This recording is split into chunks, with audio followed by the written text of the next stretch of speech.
It is called critical race theory, something studied in law school as an academic framework that examines the impact of systemic racism on institutions and laws. But somehow it is now front and center in the ongoing culture war over what our children are learning in K-12 schools. KPBS's Jade Hindmon explores what students are actually learning in school and how critical race theory is being misunderstood. Schools are back in session and tensions continue to boil over at school board meetings when critical race theory is mentioned. We do not want our children to be taught that America is systemically racist. The furor is being fed by social conservatives and right-leaning media who say it's replacing the traditional teaching of history and social studies in K-12 schools. But that's not what's happening. In fact, if you're taking a class on critical race theory, you're probably in law school.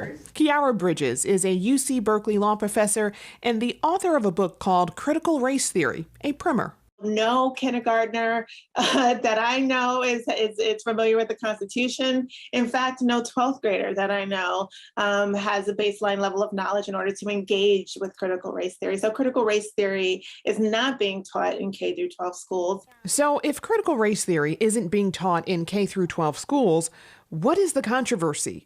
Well, as many schools incorporate a better understanding of the ongoing impacts of racism and bigotry in their curriculums, conservative activists are responding by pushing for sweeping bans to suppress education about race and American history. Any conversation that proposes that race still matters in American society, that race has an impact on whether you live or die, whether you're sick or healthy, whether you are employed or unemployed, whether you get incarcerated or not get incarcerated.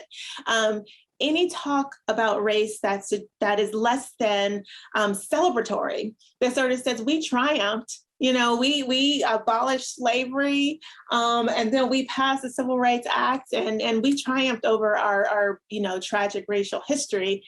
Any talk that challenges that narrative, that suggests that we still have a lot of work to do when it comes to racial inequality, that's critical race theory, according to these conservative activists, and that's what they're trying to keep out of K through 12 schools. Let's look at the Ramona Unified School District. The board there recently banned what they called 10 concepts about race from being taught in the classroom.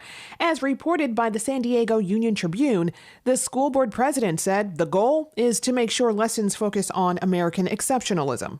The goal of banning critical race theory or the goal of banning ethnic studies is indeed to maintain this idea of a white, masculine, Christian American exceptionalism. And that's precisely what is so dangerous about these bans. Sarah Clark Kaplan is a professor of ethnic studies and executive director of the Anti-Racist Research and Policy Center at American University.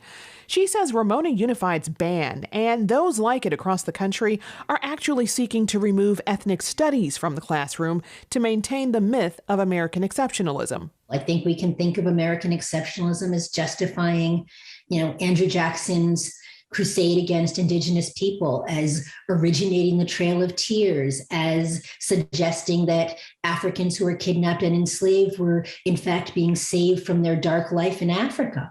All of these deeply oppressive systems have their root in American exceptionalism. Scholars argue that ethnic studies curriculums help correct the myth of American exceptionalism by highlighting the untold struggles and contributions of people who've been historically marginalized. Once we can diagnose a situation and we can understand that we have a role to play in it, then we are then obligated to think about how to change the parts of it that we don't like. That's what ethnic studies does. How do you understand history, sociology, cultural production, and how do you understand how we can change it? That's the goal, not to make people feel bad. And to that point, Bridges says it's time to move the conversation beyond erroneous terms and the manufactured conflict over critical race theory. Do you want our kids to learn the full scope of American history, the good, the bad, the ugly, the unfinished? Do you want our kids to learn everything about this country, or do you want them to learn a myth about this country? I think that most sober thinkers would say, let's teach them everything, because that's the only sort of weapon we have against repeating the mistakes of our past. Jade, Hindmon, KPBS News.